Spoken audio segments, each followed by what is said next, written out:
all the relics of history on the ocean floor, none is more mysterious or compelling than Titanic.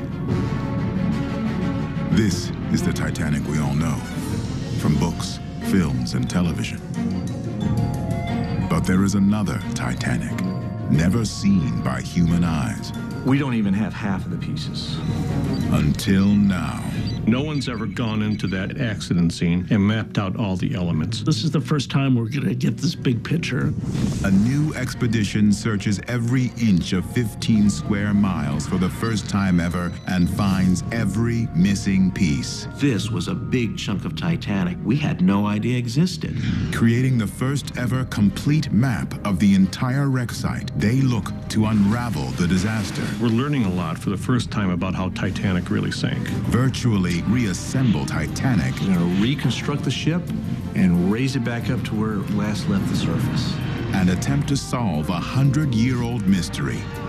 Did Titanic have a fatal flaw?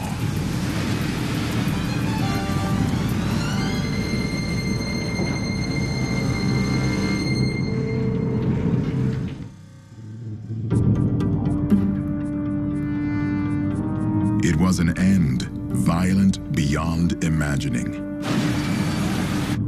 A structure as big as an 80-story building falling 2.5 miles. 40,000 tons of steel tearing itself to bits. When it was over, pieces lay scattered across 15 square miles. 100 years later, half of them have never been found. A new Titanic expedition is about to change that. Well, we're here in St. John's, Newfoundland, aboard the Jean Charcot, the expedition ship that's going out to the Titanic wreck site. Park Stevenson, Titanic historian, systems engineer, 20-year U.S. Navy veteran. It's a beehive of activity. There's pallets being hoisted aboard. There are trailer vans being welded to the deck. This is a major effort. A major effort that includes sonar and robot teams. U.S. government archaeologists Jim Delgado and Dave Alberg. Sure. Veteran Titanic explorer P.H. Nargelet. Oceanographer Dave Gallo from Woods Hole Oceanographic Institution. Underwater imaging expert Bill Lang, also from Woods Hole. All working with RMS Titanic Incorporated, the legal steward or salvor in possession of the wreck site. Welcome aboard. Chris Davino, president of RMS Titanic Inc. Chris, what's the expedition trying to accomplish? What's the goal? Primary objective is to map the entire wreck site. The objectives are clear. We want to do what the industry has been clamoring for a long time, and the equipment is finally available, which is a proper site survey map of the entire wreck site. The plan is to just cover everything, the entire site. There have been numerous expeditions that have gone down that have gained a sense of it, but it's almost been like a drive-by through a darkened city at night, looking at things with a flashlight and trying to draw a street map of the city. You can walk around the city. You'd see some pretty amazing stuff, but you'd have no idea where you were, what you saw, what it's in context, what you missed. And so we're going to go far and wide. When it's done, this expedition will have mapped every inch of the wreck site and found every piece of Titanic. We expect this to be the high point now. But even that won't be enough to unlock the final secrets of the disaster. Titanic was supposed to be state-of-the-art, practically unsinkable. Yet in less than 3 hours, she broke apart and sank, killing 1,500 people. Did the ship have a built-in weakness, faulty materials, or a design flaw? These are the questions Park Stevenson hopes to answer. The expedition will bring back evidence, but interpreting what it means is a whole other job.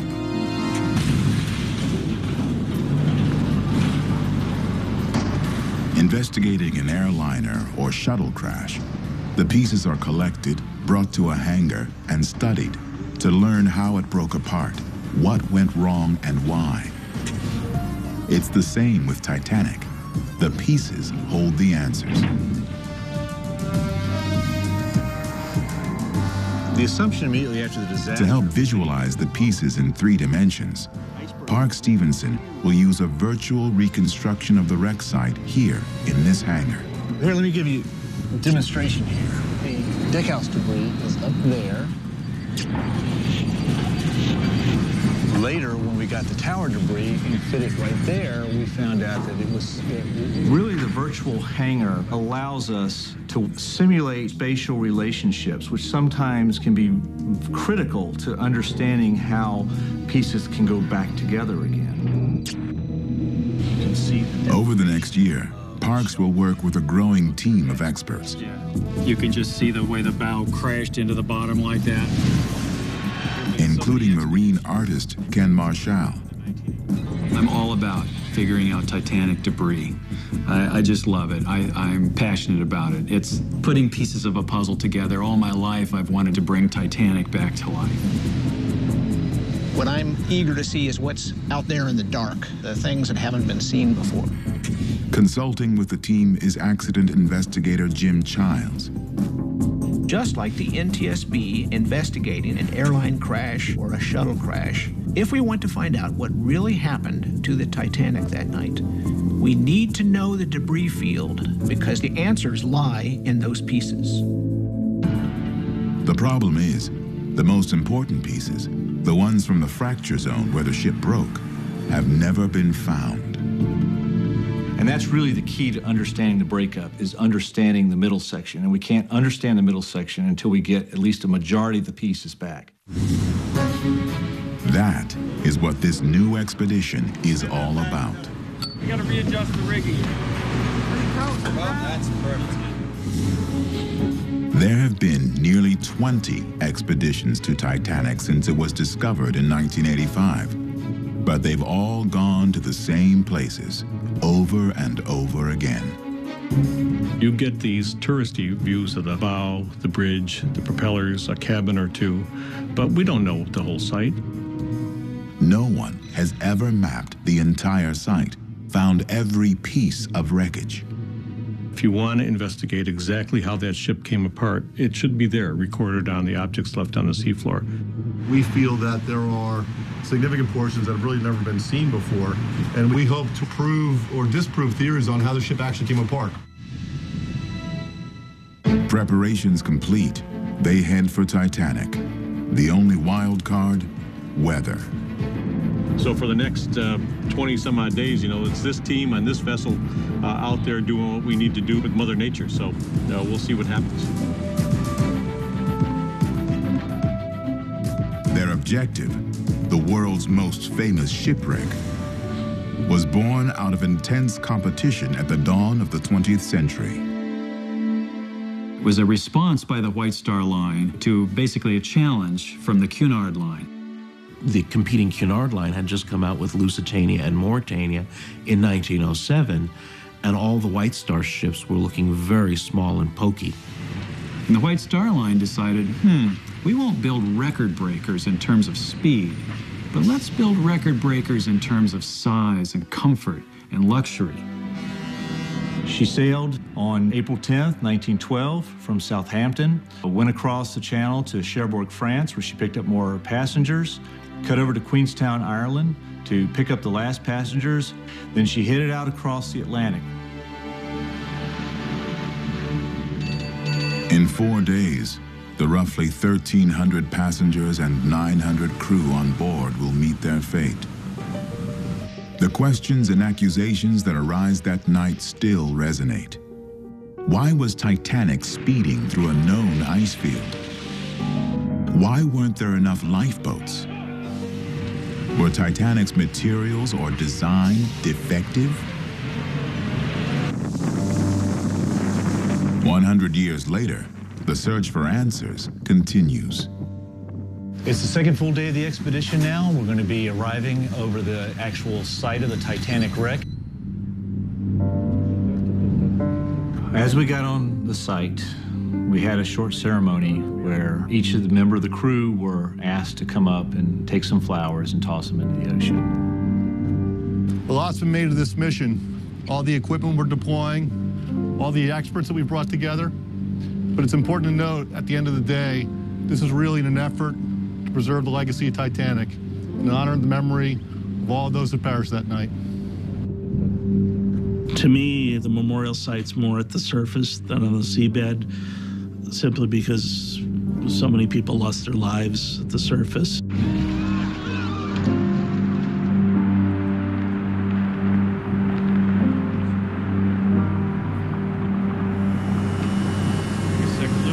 After the ceremony, preparations resume for the first dive. Bridge, back deck. But already, there's trouble. We've got not one but two hurricanes moving up the coast. What do? Do we just move off of the site and let one hurricane go through? Then what happens if another one is coming up right behind it? There have been expeditions that were totally scrapped because of weather, and that would be heartbreaking. Mapped out the... Expedition leaders Dave Gallo and Chris Davino decide to take a chance and remain on site. Keep winching out. In just a few hours, the cameras will splash in. Okay, here we go. And begin sending up the first images of Titanic. 360 miles southeast of Newfoundland, an unprecedented expedition team assembles over Titanic. 100 years after the sinking, the goal is to map every inch of the wreck site. We're looking at a bigger area than ever before. Find every missing piece. There have been dozens of expeditions to Titanic, but really no one has even tried to accomplish creating really a comprehensive site survey map of this wreck site. If they succeed, the map may help experts learn how the ship broke apart.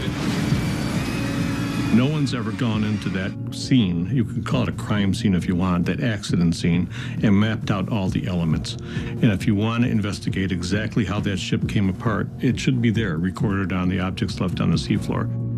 Say maybe the bow. What the team wants to find is pieces from Titanic's missing middle, the exact point where the ship broke. We want to go back and try and find this down here. Basically, I'm hoping to find all the rest of the pieces that we need to put that together. And of that middle section, I would say we don't even have half of the pieces. With 15 square miles of ocean bottom to search, it won't be easy. We're going to try to image the wreck site as much as we possibly can. We want to get that near 100% coverage of the wreck. That hasn't been done before. To do it, they'll use state-of-the-art high-definition cameras built by Woods Hole Oceanographic Institution, the world's top experts in underwater photography. That's it? A little bit more. No humans will dive to Titanic. Instead, the cameras will be mounted on a robot tethered to the ship by miles of cable. Sign's clear. The remotely operated vehicle, ROV, a spaceship of the deep. Built in Largo, Maryland, it's one of the most sophisticated ocean robots on the planet. I don't know exact numbers, but there are very few vehicles in the world that can go to 6,000 meters. This is almost a one of a kind. In a world of total darkness, the ROV must provide light, maneuver gracefully, and endure 5 tons of pressure on every square inch of its surface. If there's an air bubble inside the piece of equipment, it will crush in a heartbeat. Can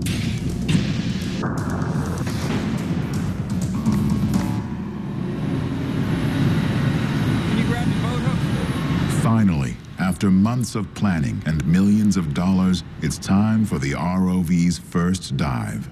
The ship is 095. Roger. It always looks easy in the films, where, you put the ROV in the water, it goes down and it works. Well, the reality is there's always a bit of trepidation the first time you put something in the water that hasn't been used before. Watch the cable right there. 2.5 miles down and a world away, Titanic. 100 years ago, when Titanic made its descent, 700 survivors remained on the surface. 4 days later, when they reached New York aboard the rescue ship Carpathia, Senator William Smith of Michigan begins an investigation. The world has questions. While the expedition team awaits their first views of Titanic, back on land, accident investigator Jim Childs probes historical archives. So many stories that have built up.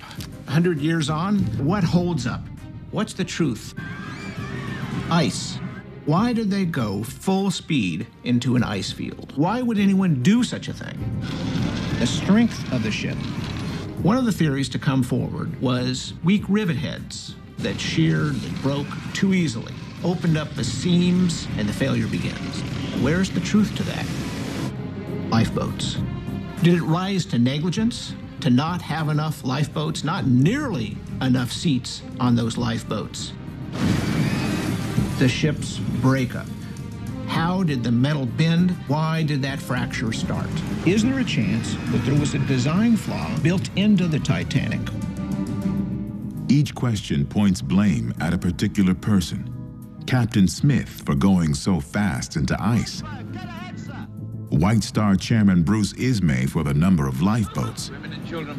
And if rivets or design were defective, naval architect Thomas Andrews.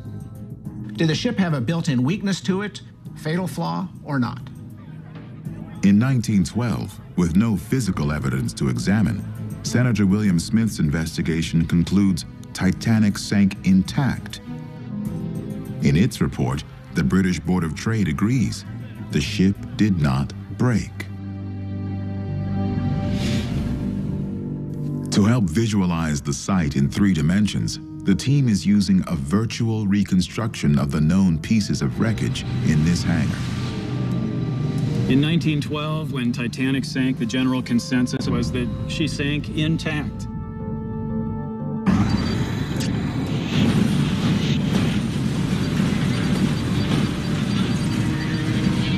This is what they imagine Titanic looked like. A lot of the eyewitnesses distinctly saw it break in two. That's what they said. But the official line, again, was that she went down intact. I think that was the reason. It will be more than 70 years before the breakup is confirmed. And even today, the details of how Titanic broke remain unknown. We're just about to hit the bottom here. This expedition may finally unravel the mystery, if they can find and image missing pieces never before seen. We have a lot of things that can conspire against us. You know, we essentially have a ship, and 2.5 miles away at the end of a tether, we've got an ROV. Well, there's a lot that can happen with that cable. Go ahead. Do you feel you're fighting against the umbilical on the seabed? But we don't want to dump too much cable just to get over to it, because then we have to worry about wrapping the cable around stuff. Okay, roger that. The time comes in the dive when we're going to get our first images of the wreck. The shadow appears in the distance, outside the range of the lights. Lights start to reach it, illuminate it, and all of a sudden,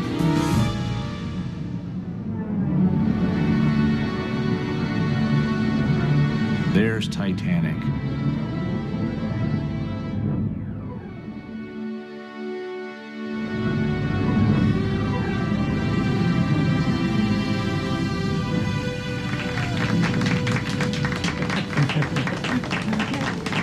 I'm just, can you imagine we're doing this live? I'm just stunned. On this first dive, they'll image the bow section. It's familiar territory, but breathtaking nevertheless. I mean, to sit in the room and see on these huge monitors live shots of Titanic, it's incredible. The first images coming up are staggering. There you are in the bottom of the ocean, transported to the seafloor. It's mind-boggling. Even the veterans that have been to Titanic numerous times are slack-jawed. But this is just the beginning. The real mission is finding new wreckage. Once they head out into the unknown, anything is possible. We're getting really close now. Wow. At any moment, just beyond the lights, could be a never-before-seen piece that holds the secret of the breakup. Right in the frame. Put it in the frame. Lower. The most ambitious ambitious Titanic expedition ever attempted is searching for pieces never before seen and creating the first complete map of the wreck site. In 85 to 87, over 20 years ago, they started a map on Titanic that was never finished, and basically we're here to finish the job. Survey ROV. Right now, they're starting their first dive, exploring the bow. Special glasses let them see the imagery in 3D. That's the hull and the mud line right there.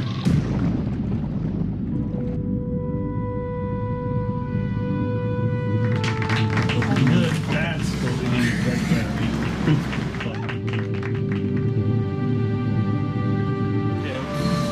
Most of these veterans have been to Titanic before, but Woods Hole's new high-definition cameras are an eye-opener. The bridge. The roof and walls are gone.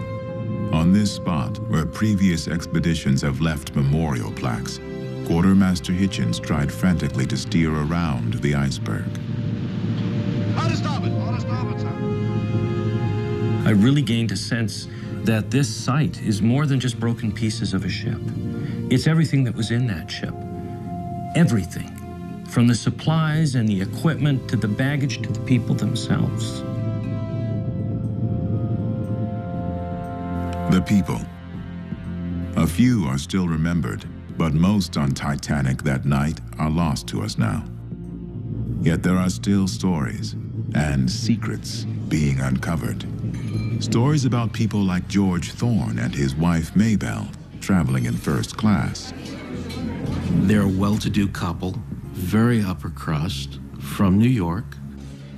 George's business was being a hat dresser, and he was taking a round-the-world tour. An elaborate leaded glass window in the first-class dining saloon. George and Maybelle undoubtedly enjoyed sumptuous meals here. And strolled here, the first-class promenade. On Titanic, the different classes rarely mingled. Near the stern, not far from first class, but a world away, was the second-class library. Among the passengers who might have relaxed here is Franz Pullbaum from New York.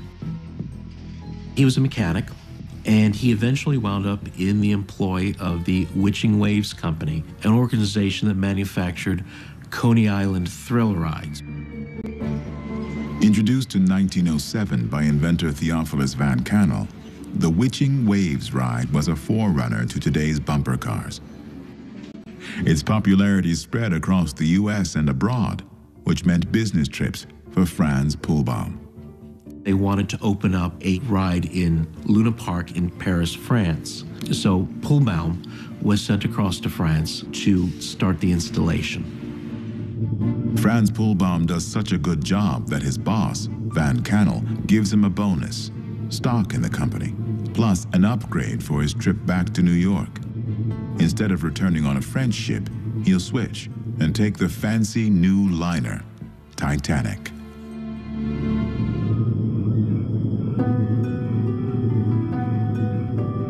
To the White Star Line, the really important passengers, the ones who bring in the most revenue, were the ones who might have stood here on the third-class promenade deck.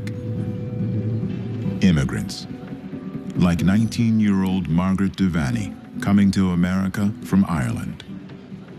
Life in third class was like a luxury resort hotel at sea for these people.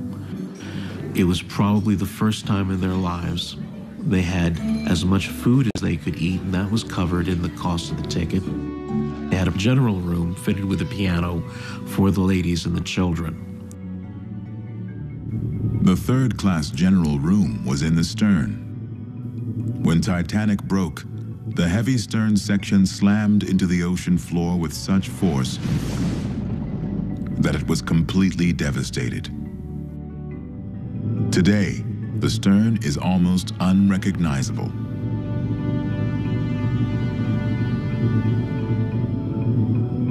Did this get knocked off, or did it get deposited on the seabed?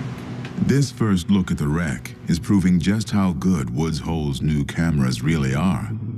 The stunning imagery shot in high-definition 2D and 3D, is a far cry from what was possible back in 1985, when Robert Ballard set out to find Titanic. Bill Lang was there. It's midnight, 1 o'clock in the morning. We'd seen enough debris that we said there's got to be something big around here. Finally decided we better wake Bob up and the rest of the team up, because we were starting to go over things like boilers. When we saw the boiler, there were only 3 ships in the world that were built with that design of boiler, and we knew where the other 2 were. So, after 73 years, Titanic is found. But with the discovery, a new mystery is born: the breakup. We had no idea the ship had broken in 2. For Titanic historians, the 1985 discovery of the breakup was a revelation. We had all come to accept that the ship had sunk in one piece. And if you're finding a boiler, that can only mean one thing. It either fell through a little hole or the whole ship came apart.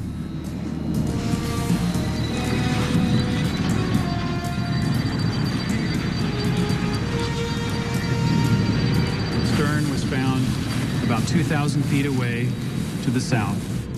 Ships aren't supposed to break in half. And to me, that raises the question, was there a fatal flaw? The fantasy of Titanic intact was replaced by proof that the ship had broken apart, which raised questions. How and why did Titanic break? Were materials or design defective?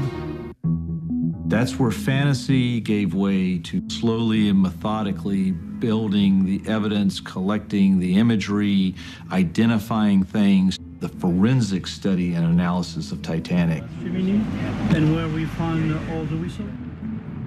The forensic study and analysis of Titanic may be revolutionized by this expedition. Okay. We're going to zoom a bit. Now that the technology is tested and working, the next step is to move away from the familiar and out into the unknown. The debris field, home to thousands of pieces of Titanic never before seen. That's right. But before they can start searching, there's a problem. The captain just said the storm's gotten a little bit bigger and is now steaming directly at us. With 2 hurricanes bearing down on us, it makes more sense to pull into port and wait these storms out. It's just frustrating because we had just been bringing back some incredible data. So we needed to leave. I told the ROV team that we need to get off the bottom. Went back to my room, and then Bill Lang knocked on the door. Had to go into his cabin telling him what problems we were having. Because we have miles and miles of this cable. There's a lot of things that can get hooked on. Yeah, we have about 4,000 meters of cable out. And one of the RV operators came in and whispered in my ear and said, "We've got a problem. We have a horrible situation." And, Dave and I looked at each other. We've got a hurricane en route, and we're snagged on the Titanic. This is not good. The ROV tether is caught in the wreckage. The captain says we gotta go. So you have a couple of choices to make. One is, do you pull and close your eyes and pull real hard? And in that case, we pull up a piece of Titanic, not good, career-ending move. Or do you cut the cable and leave millions of dollars of equipment on ocean floor, and this mission would be over. There's a storm coming, could lose a vehicle. The first expedition to Titanic in years is searching for new pieces and making the first ever map of the entire wreck site. But now there's a hurricane approaching, and the ROV's tether is snagged on the wreck. Inside the ROV control room, pilot Mark Heinrich is desperately trying to free the vehicle. The current switched direction, and it laid a cable right over the top of the wreck. The cable has gotten in a slot on the side of the ship that's about 2 inches wide. The cable pinched itself in this piece of metal. It just pinched tight as can be. Well, We're currently in about the worst situation you could possibly be with an ROV in the water. And that is right at this minute, we got the ROV snagged, and we've got a small number of hours before this hurricane is on this spot. The storm is going to travel faster than we can, so we have to make sure that, you know, we err on the side of caution there as well and get out of here in time. The ship safety comes first, and we're out of here. I mean, to say it's tense is pretty much an understatement. What? Power back up. Carrying 7 channels of video, 3,000 volts of power, and all commands to the vehicle, this cable is the ROV's lifeline. And it's going to be bad. Snare is pinching my cable, and it could break the fibers at any minute and cause the vehicle to shut off, and then we'd have no idea how to get it untangled. We effectively have 2 choices. One, we could either cut the cable and leave millions of dollars of equipment on the ocean floor, and this mission would be over. Or we could begin to winch up the ROV, and we might seriously damage Titanic.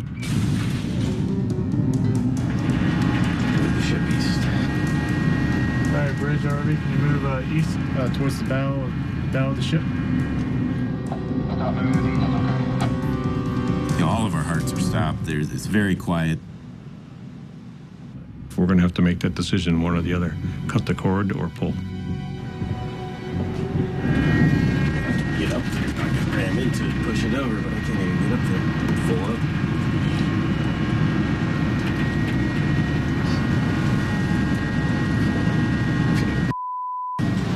So is this the sand this way, the direction it's heading? You use the light arm and a light to hook the tether. Let's come back up and see if that pulled free. And all of a sudden, it just popped out. That's it. We're free! Woohoo! Yahtzee! I mean, a phenomenal piece of piloting on his part. Less than an hour before we had to be out of here. One of the happiest moments at sea of my life. Way to go, boys. You had the boys sweating there for a while, I'm telling you. They're all up their bullets. Luckily, patience paid off, and we were able to save the ROV and our careers.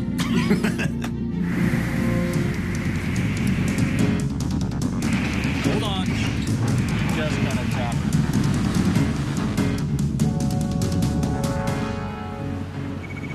Just in time, they make it back to St. John's, 360 miles away. Okay, you got about a meter, half a meter to go. We're not going to stop until this is done. We are all itching, especially me. I am itching to get back out there and to pick up where we left off. Yeah. The entry points are.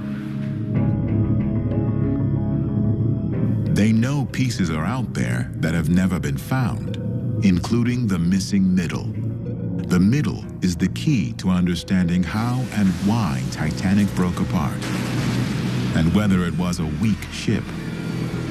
The middle of the ship is where all the action was going on. I mean, like I said, we've got the bow section, we've got the stern section. Everything in between are all those parts in motion.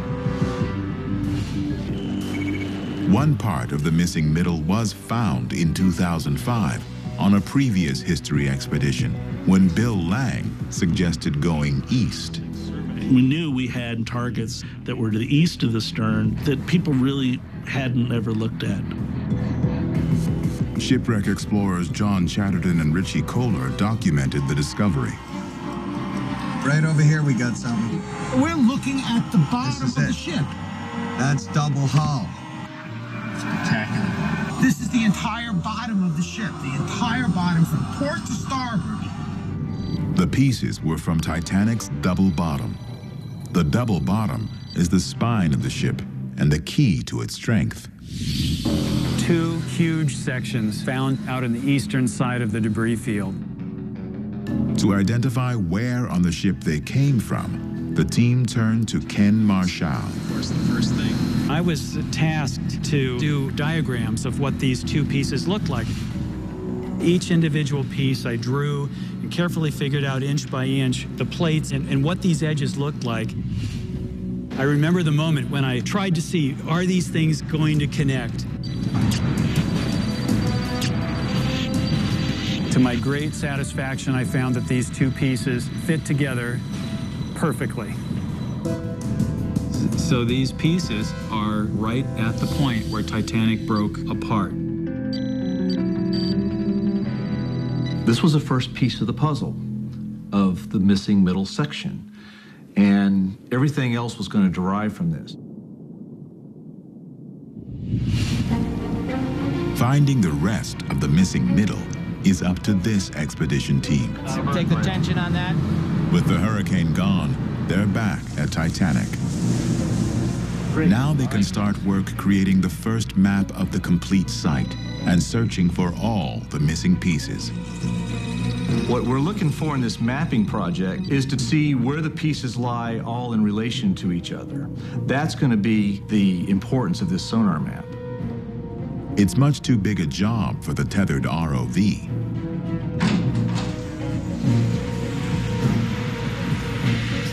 Instead, for the first time in underwater exploration, they'll use a pair of these. AUVs, autonomous underwater vehicles, self-guided robots carrying high-resolution sonar. The ROV are very good at looking at things close up, but to try to get an overall picture of what the wreck looks like and the debris field around it. That's what the AUV is bringing to this search. They've got a pair of them, named after two women lost at sea on a 3-hour tour, Ginger and Marianne. Proceed at 2 knots to the launch point. All right, so you can just... The AUVs are basically automatic torpedo-like robots that are autonomous. We tell them what to do, we get them down there, we get them back to the surface, we get what we want from them, we start over again. Vehicle is in the water. Ginger and Marianne will map an area 3 by 5 miles running back and forth, mowing the lawn. You draw a box, you run down one length, you turn, you come back. Just like being out in the backyard and going back and forth with your mower. This map will be the first look anyone has ever had at the entire wreck site, 15 square miles. We're looking at a bigger area than ever before, and all of that's going to get stitched together into the final mosaic. After a century in the darkness, every unknown object, every missing piece of Titanic is about to be revealed. It's time to make the map and explore what no one has seen for 100 years. Down a little bit, Des. The most ambitious expedition to Titanic ever attempted is searching for every missing piece of wreckage. And for the first time, mapping the entire 15 square mile wreck site. The debris field is holy ground. When investigators arrive at the scene of a disaster, first and foremost thing is to map the debris. You want to have a complete record of where every piece came to rest before it is then brought to the hangar and squeezed for more secrets. To map Titanic 2.5 miles down, the team is using a pair of smart robots nicknamed Ginger and Marianne. We clear below? Autonomous underwater vehicles, AUVs. With the AUVs, with Marianne and Ginger, we've essentially, this is a whole new era of shipwreck exploration and ocean exploration. Nothing had been done like that before, ever, in the deep sea. Ready to launch. It will take over a week to gather the data. As I speak right now, they're down there doing their thing on their own, and when the program tells them to, they'll come back up and we'll catch them and we'll get their data. Running back-to-back 20-hour missions, the AUVs don't stop for meals or sleep. Right now, the humans are trying as hard as they can to keep up with the vehicles.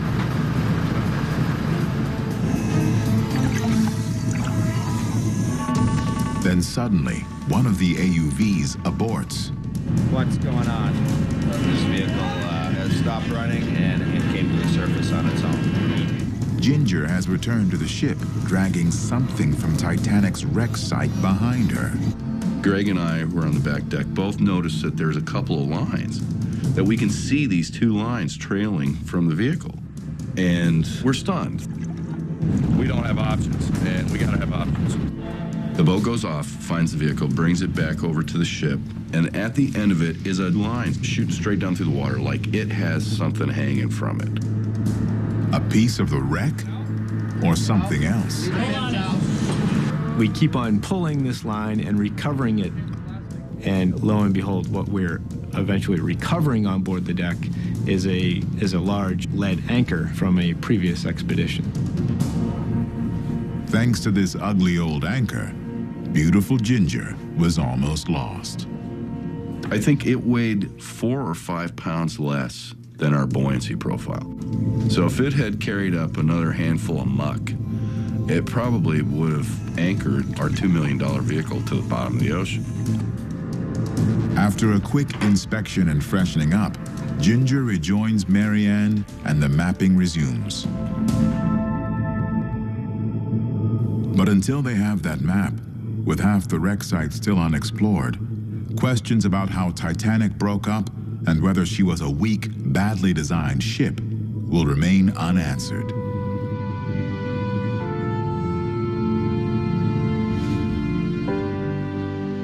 One critical factor in the disaster is not open to question at all: the weather.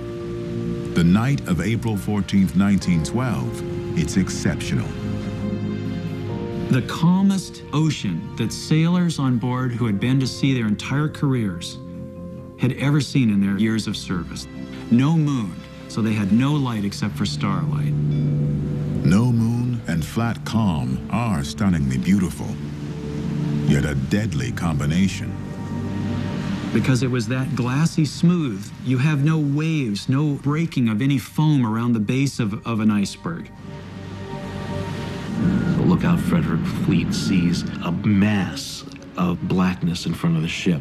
He doesn't see the berg. What he sees is the absence of stars and an interruption in the horizon. He rings the bell 3 times, races to the telephone, and says, "Ice right ahead."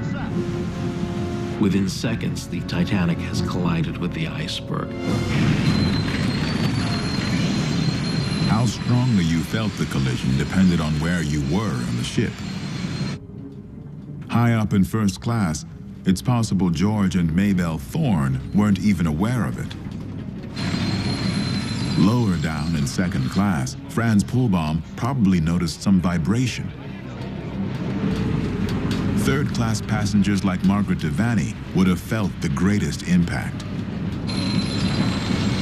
There's only one surviving eyewitness to the actual point of damage: Fireman Frederick Barrett in Boiler Room 6. What Barrett sees will later prove critical to understanding Titanic's sinking. Numerous compartments are open to the sea, and they now begin to flood. It's not long before they determine that the wound is fatal and the ship is going to founder. It took less than 60 seconds to seal Titanic's fate. She will hang on for 2 hours and 40 minutes. And then she's gone, leaving questions, suspicions, and mysteries. A century later, some things are known. In this hangar, where the team is constructing a virtual wreck site, small trails of knowledge show where previous expeditions have searched. Time and again. But even after nearly 20 expeditions, half the site is still unexplored. Large pieces of debris. And there's so much more out there we suspect, but the data hasn't come back yet. The data that's needed, the map, is what this expedition is all about. After days of marathon AUV runs, they're getting the final download to print out the first version. Data cable has been plugged in. Here we go. Right now we're trying to print out the sonar scan map that the AUVs created. A number of us gathered to view what these guys have been waiting for literally decades, a proper map of Titanic. See, look at this thing. Holy shit. Stuff you don't know about. Yeah, look at that. What we see so far is really exciting and really promising that we've mapped far and wide. All this stuff is brand new to us. There's a lot of artifacts scattered. Yeah. Object after object, never before seen. They're huge. Some of them like 3 stories, 30 The feet. first version of the map is just a paper printout, but when it's fully processed by the computer, this is what it reveals.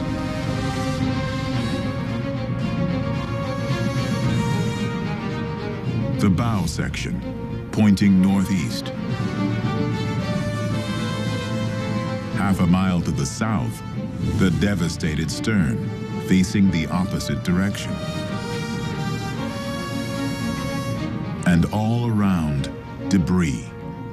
Countless small fragments, scores of huge pieces, mostly to the east of the stern.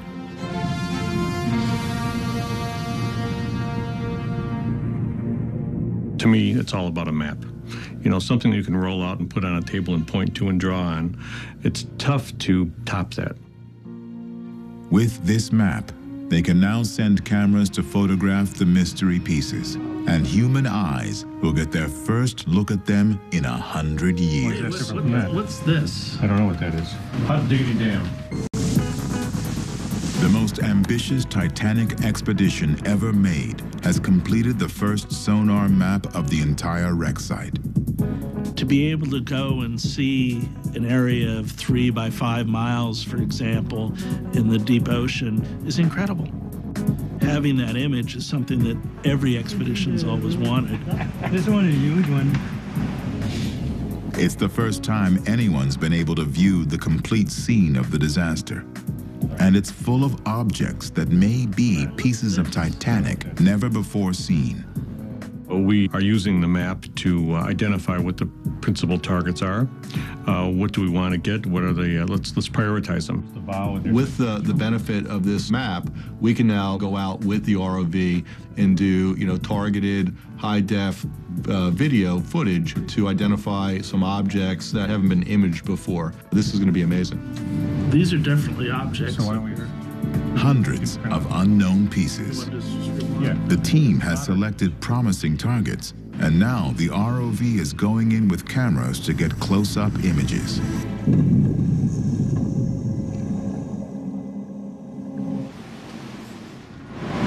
Turn to your port. That's where I want to be.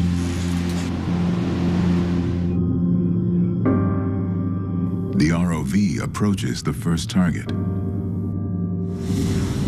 Lying in front of the bow, the forward hatch cover. When the bow hit bottom, the cover flew off and landed in the mud.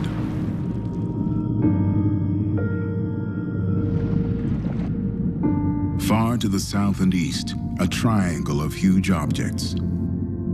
2 were identified by the 2005 History Expedition. Giant pieces of double bottom, the ship's spine, 70 feet of Titanic's hull right where she broke. At the edges of the break, holes where rivets gave way. The third, a pile as big as a 3-story building, is a mystery. Okay, here we go. We're getting really close now. First glimpsed in 2005, this pile has never been documented in such detail before.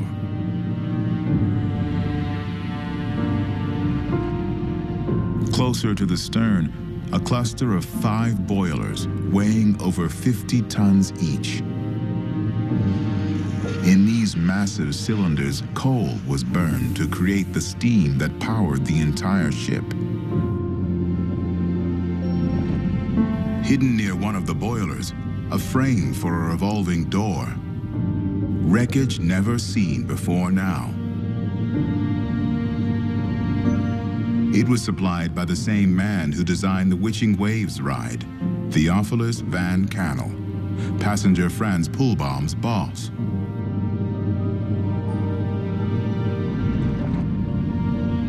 Northeast of the boilers, a huge section of Titanic's side called shell plating. Longer than 60 feet and probably weighing over 40 tons, its inch-thick steel is bent 90 degrees by the violence. the top of the number 2 funnel.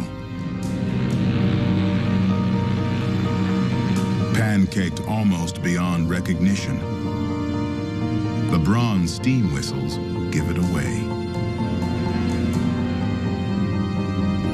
Just off the side of the stern, still another gigantic pile, over 100 feet across. It's a tangle of multiple decks, never identified.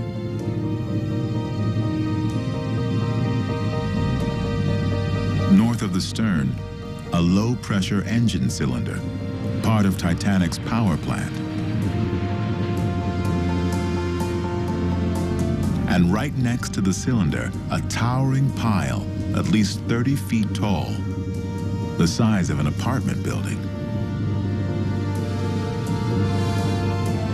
More mystery debris, probably from the missing middle.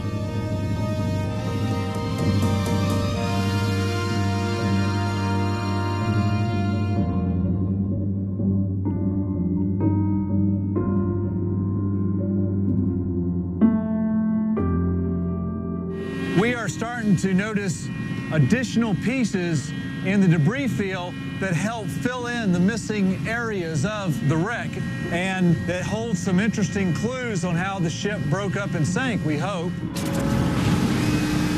There are multiple big pieces that we didn't know about. Certainly a lot of clues in what we've seen that will help us piece together the details of how Titanic actually made its way to the bottom. Right in the frame, put it in the frame. Nearly a week of dives follows. Does that make sense? Object after object is imaged for the first time. But what is it, though?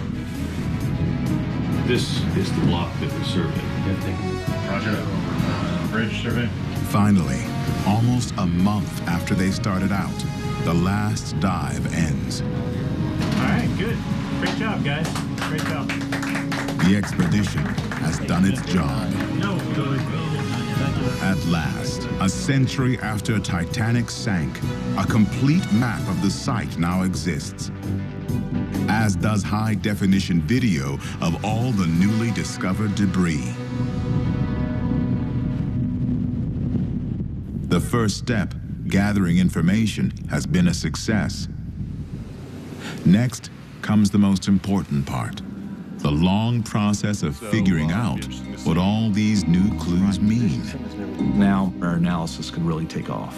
You'll see these before we're done, we're starting to do CSI Titanic. So we're really getting down to the nitty-gritty. What happened that night? Why are certain sections of the ship in certain places? We hope piecing the ship back together to unlock the mysteries of what really happened that night.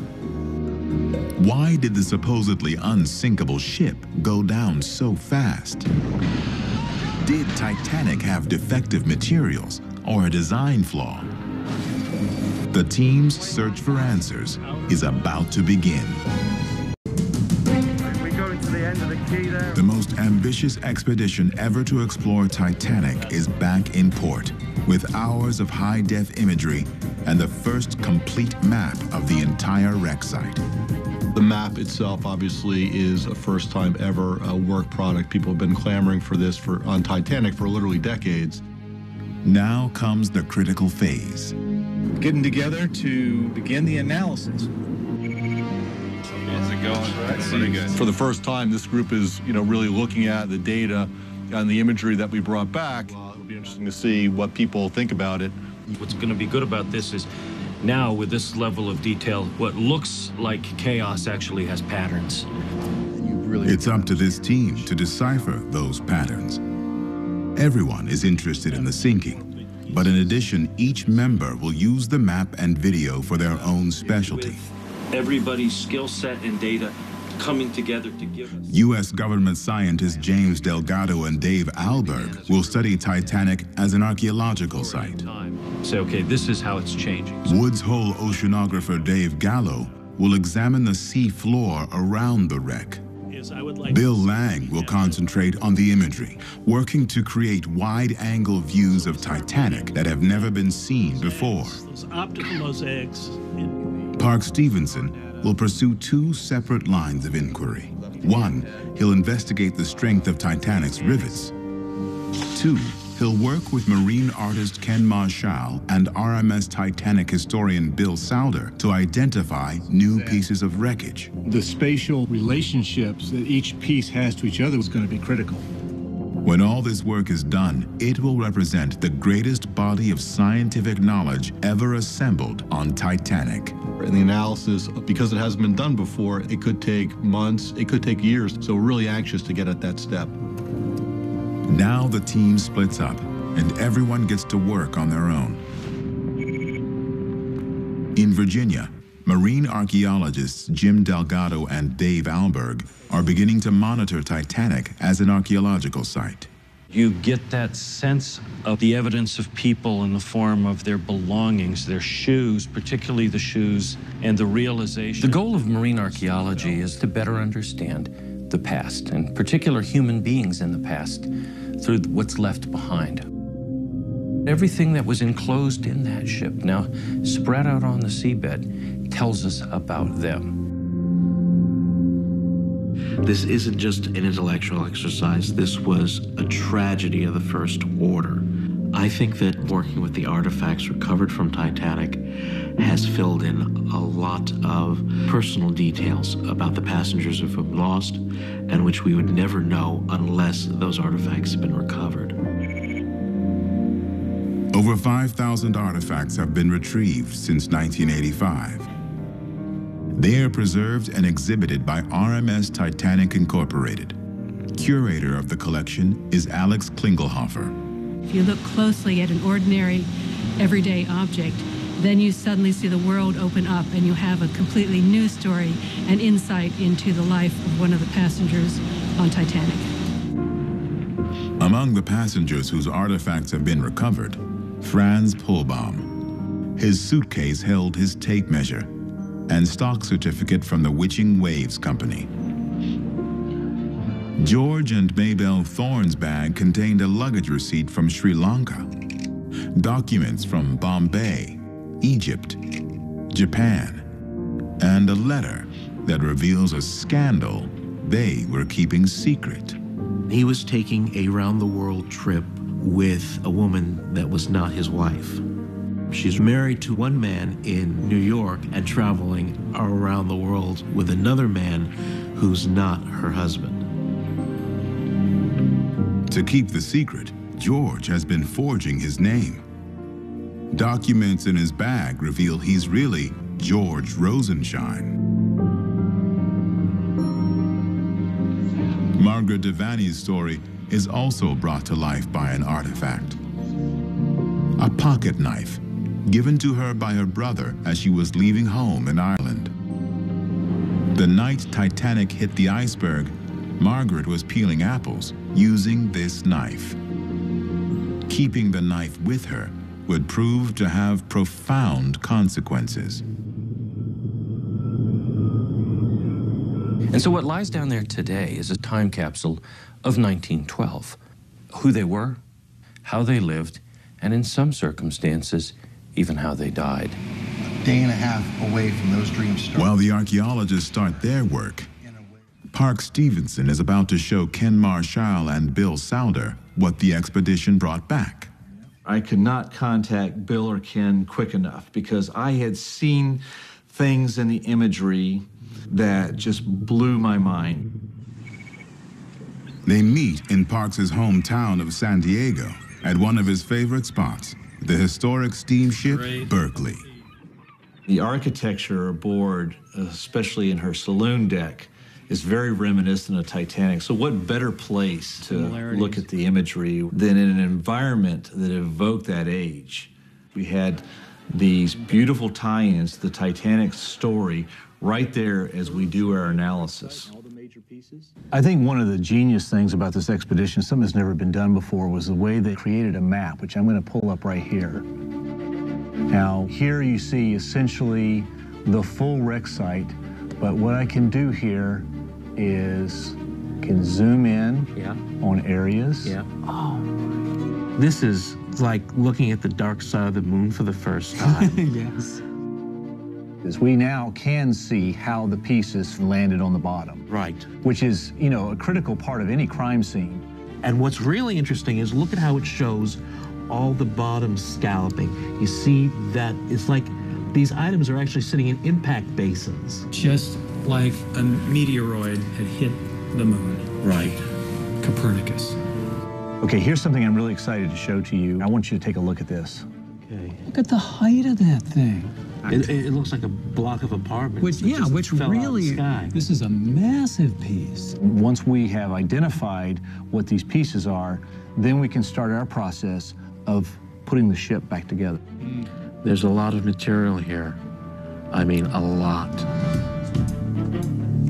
Over the coming months, Ken Marshall and Bill Souder will study hours of underwater video.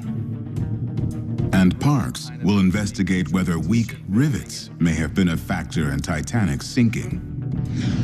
Expedition video reveals some places where rivets broke and popped out of their holes. But Parks has also seen other places where inch-thick steel is bent into an S-curve, yet the rivets held and did not pop. Were Titanic's rivets defective? There's some things going on in here that we don't understand. How and why did Titanic break? Were there errors in design? The team is closing in on the mystery. 100 years after the sinking, the sonar map and ROV video are helping the different teams close in on a new picture of how Titanic sank. Explosive force. Figure out how the ship broke apart and whether it had a fatal flaw. Some experts believe that it did. It's rivets. Expedition video shows empty holes where rivets gave way. But in other places, despite radical bending, rivets held strong. So Dan, I'm excited. To learn more about rivets, Park Stevenson is in Seattle with Titanic historian Daniel Butler. Parks, how you doing? Blacksmith Steve Howell and Butler have produced historically correct replicas of Titanic's rivets using 100-year-old iron. I was able to get the specifications for the rivets that were used in the Titanic from Harland and Wolff in Belfast. The age of the material is from the early 1900s, but it's very close to the same species of wrought iron used in the Titanic. Titanic was made of steel plates held together by rivets. 3 million of them. Some believe those rivets were made of inferior metal, and they failed too easily during the collision, opening a seam between 2 plates. This scenario is borne out by testimony from the only surviving eyewitness to the damage, fireman Frederick Barrett, down in Boiler Room 6. He describes water coming in very fast, 2 feet above the plates on which he was standing. It puts it at a junction between 2 of the plates that make up the side of the hull, which implies rivets failed for whatever reason. The texture of... So to investigate the weak rivet theory, the men are planning a test. Steve Howell has built an exact replica of Titanic's seam, based on original blueprints. 1-inch steel plate held together by rivets made of 100-year-old iron. It's virtually 1.5 pounds of wrought iron per rivet. In one shot, you've got to take that and just pow, and really just force that into that hole as quickly as possible. At 1 foot by 4 feet, this riveted steel section is like a tiny piece of Titanic's side. Yet even so, it weighs 300 pounds. We're ready to load out, guys. Next, they'll take the samples to the University of Washington Materials Science Lab to put Titanic's rivets to the test. The civil engineering department has machines set up that test stress. We're going to use it to test the strength of our Titanic specimens against forces that would have been encountered during the collision. The machine, a hydraulic test frame, will apply crushing force to the sample, just like the iceberg would have applied force to Titanic. They know rivets will break. The question is, how will they break? The prevailing thought is that once a rivet head goes, they all unzip. According to this theory, it's like a house of cards. As soon as one fails, the rest immediately collapse. No one will ever know exactly how much force the iceberg exerted. But if the critics are right, once one rivet fails, the others will also fail in quick succession, unzipping the entire seam. So Vince, you ready to start applying it? Go ahead. Like this, there's some separation, 10,000 pounds. Really? Wow. 20,000. A compression stress on the plate itself. A rivet pops. 30,000. The material. The pressure continues to rise. This side. But the other rivets don't unzip. That's as far as it'll go. The steel has deformed, but the seam is still intact. Looks like the joint's pretty strong. With wrought iron rivets. Yeah. Not a simple failure by any means. No, and it could be. Titanic's rivets don't seem to be a fatal flaw. But there's one more test to perform. A friend of Park's, maritime historian Simon Mills, has made a stunning discovery. Buried in British archives, original documents from designer Thomas Andrews' assistant Edward Wilding, showing that in February 1912, a seam on Titanic was changed just before she sailed. January 1912, just 3 months before Titanic's maiden voyage, her sister ship Olympic hits a severe storm. Rivet problems cause a seam to leak. They had suffered some loosened rivets and some seeping of water that sent her back to the dry dock where repairs were made. And for Titanic, they decided that to keep this from happening to her, they would add a reinforcing strap. To reinforce Titanic, rivets are drilled out, an extra strap of steel is added, and new rivets put in. This original drawing shows the new steel marked in red. And where was this seam that was changed? Boiler Room 6. At exactly the same place that Barrett had seen this water coming in. Was this last-minute change a terrible mistake? Did the redesign of the seam create a fatal flaw? We need to test this seam to see if the modification made to Titanic made her weaker. Just like the original seam, the new seam will be tested in the same way. Let's go ahead and put the pressure on. 10,000.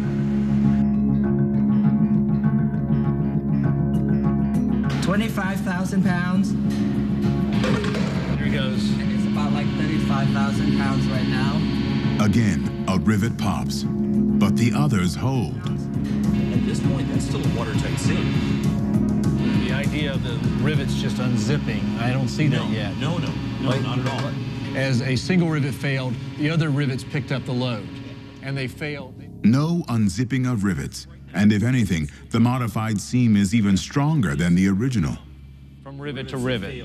Neither the seam nor the rivets appears to be a fatal flaw. There is some stretching and... Every single one of our wrought iron rivets had cracks in the head, flaying around the edges. Yet as imperfect as they were, those rivets outlasted the steel plate. Probably the iceberg did open up a seam, but not because the rivets or design were defective. The force was simply overwhelming.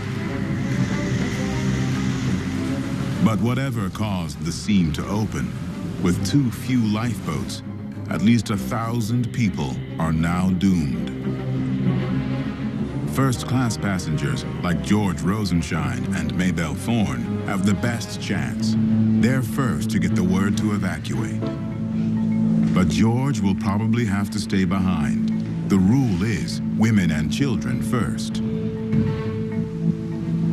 For Witching Waves mechanic Franz Pullbaum, the odds are grim. 92% of the men in second class will die before this night is out.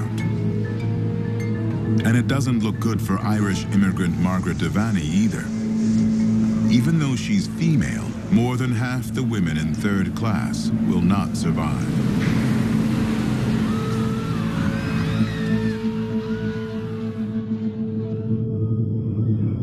Ever since the expedition returned, Ken Marshall and RMS Titanic historian Bill Souder have been trying to identify new pieces of wreckage. One especially intriguing piece is an enormous pile east of the stern. To come across an unknown massive debris this huge for the first time, it was like skyrockets going off. After months of work on their own, they get together and compare notes. The height of this thing at being 25. To the ordinary eye, it's a confusing mass of twisted metal. But to these experts, it speaks volumes. We've got one of these very identifiable looped water pressure pipes, which the third funnel had many of. A piece of pipe with a distinctive hairpin curve. There's the expansion joint, the cover plate that actually goes into the massive wreckage. It's an integral part of whatever this is. A brass plate that covered the expansion joint, a seam in the upper structure. We've got a deck light mounted sideways to a vertical bulkhead, and those only existed on boat deck. A distinctive light fixture from the very same area of the ship as the curved pipe and brass cover plate. Well, I've got my vote for where this pile came from. I see a lot of evidence for it being right there, underneath the third funnel. I agree. There's no question the core of this object is built around the number 3 funnel. A huge new piece, never before identified. This was a big chunk of Titanic we had no idea existed. Some pieces of the puzzle are starting to fall into place. We've got the entire bottom 70 feet of missing space here, and now we've got the top of it. This is starting to tell us something. Over the next few months, the team identifies other major chunks of Titanic's fracture zone. A year after the expedition, they can now virtually reassemble the missing middle. The deckhouse debris is up there.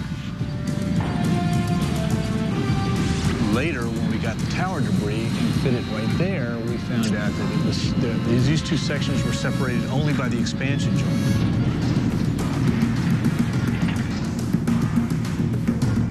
The team is closing in on the mystery, starting to reverse engineer the sinking, deconstruct the breakup, and learn if Titanic had a fatal flaw.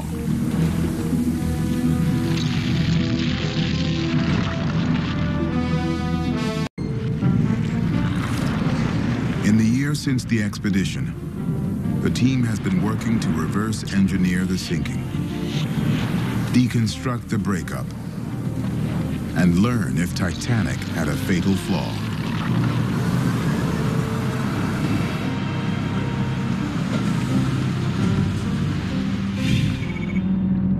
As the 100th anniversary of Titanic approaches, in Woods Hole, the scientists are sharing revelations from their work so far. This is bathymetric data collected by Oceanographer Dave Gallo leads off. When we moved into the area, we had a Studying the sonar map, he's made a shocking discovery.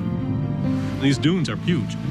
That's the bow here, and you can see many of these dunes actually dwarf the ship itself. Huge ridges of sand, not photographed, but obvious on the sonar map, are creeping inexorably toward Titanic.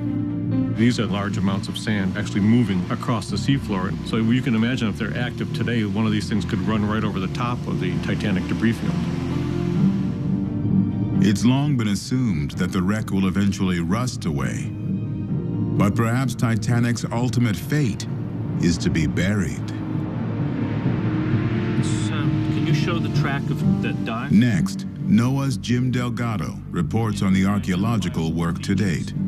Every piece of the hull has been looked at, and in terms of where things are located on the seabed, there are patterns. Heavy ship parts are clustered near the stern. Lighter debris like coal and dishes farther away. They probably took longer to fall and were carried by the current. You can see that the outer hull of the ship, the shell plate. Now, underwater imaging expert Bill Lang presents stunning new pictures. Finally, now we've got that wide-angle view that we've always wanted. A look at Titanic that has never been seen until now.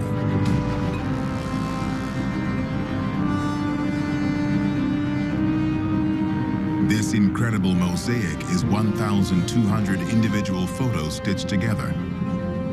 No camera lens has ever been able to capture this much detail in a single shot.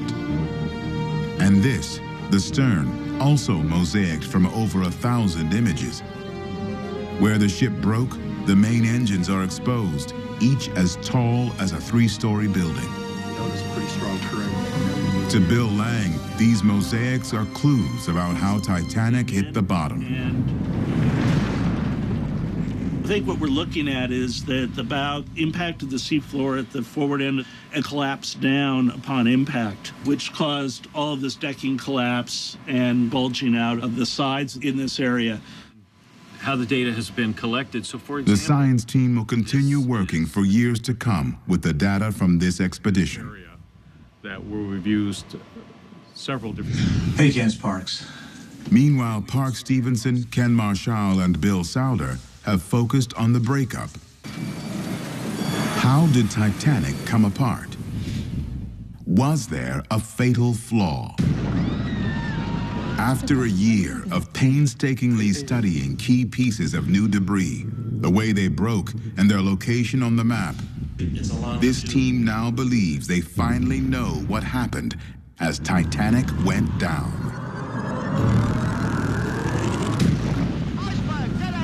April 14th, 1912, 11:40 p.m. She strikes the iceberg.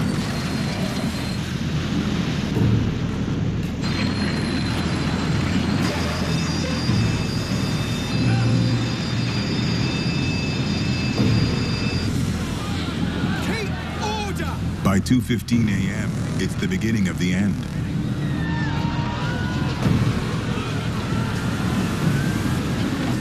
The bow pulls down.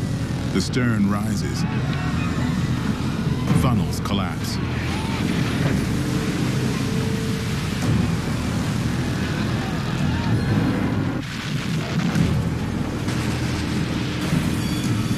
The ship fractures.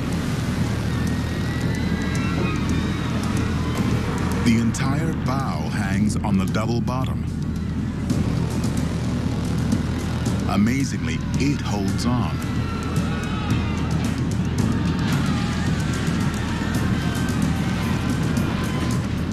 Finally, the double bottom lets go. The bow heads down. It sails as it falls, taking perhaps 5 minutes to reach the bottom. The cargo hatch flies off. The structure creases and the back end collapses. The fate of the bow seems straightforward. The team believes it's what happened to the stern that reveals if Titanic had a fatal flaw.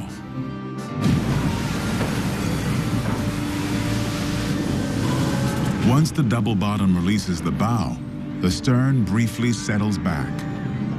And eyewitnesses saw the stern settle back and for a moment thought, well, maybe the ship will float after all. But it's just a cruel illusion. Now she starts down. Boilers fall out. The deckhouse tears off. The double bottom bends back and separates. Now, deckhouse and double bottom sail off to the east. The stern inverts and goes into a spiral. The tower debris and galley decks come off. Finally, it hits, blowing out the sides and top.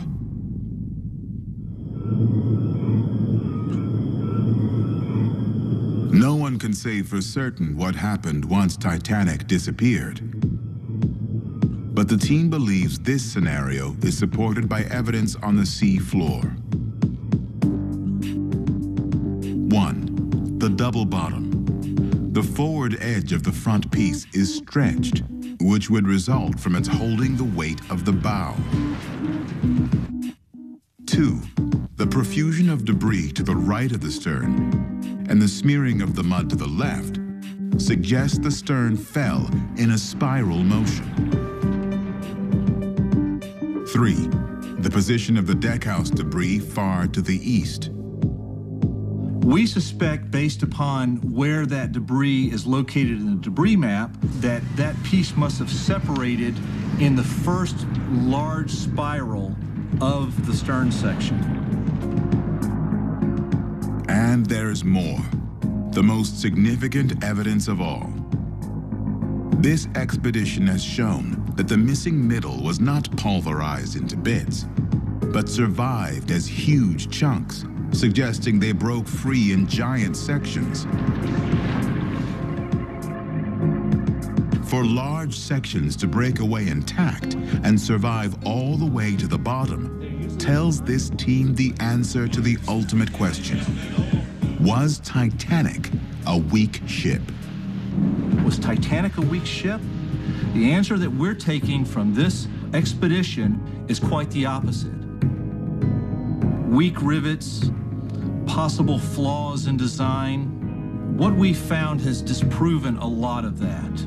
Titanic's gotten a bad rap in recent years. Her own builder gave her only an hour to an hour and a half to live. She lasted 2 hours and 40 minutes. Titanic broke because she was subjected to stresses that no structure could withstand. But if Thomas Andrews' design can't be faulted, where does blame for Titanic lie? Captain Smith for speeding through an ice field? Reckless, perhaps, but in 1912, not unheard of. He was following the routine at the time. It was customary for captains to proceed at their cruising speed until ice was actually sighted, and then they would take precautions. White Star Chairman Bruce Ismay for inadequate lifeboats. But in fact, Titanic actually had more lifeboats than the law required. Experts assumed they wouldn't need to hold everyone. Radio would call other ships to the rescue. Lifeboats are mainly to move people from a ship that's sinking to one that has come to rescue it. Another ship would pull up, and you would use the lifeboats to transfer them. But on April 15, 1912, a place in a lifeboat was the difference between life and death. Maybelle Thorne gets a seat and survives. George Rosenshine and Franz Polbaum do not. Captain Smith and Thomas Andrews also die. Bruce Ismay makes it to a lifeboat, but as the CEO who saved himself when women and children died, his reputation is forever shattered. Margaret Devaney ends up in the same lifeboat as Ismay. When the sailor in charge finds the oars lashed together, it's Margaret's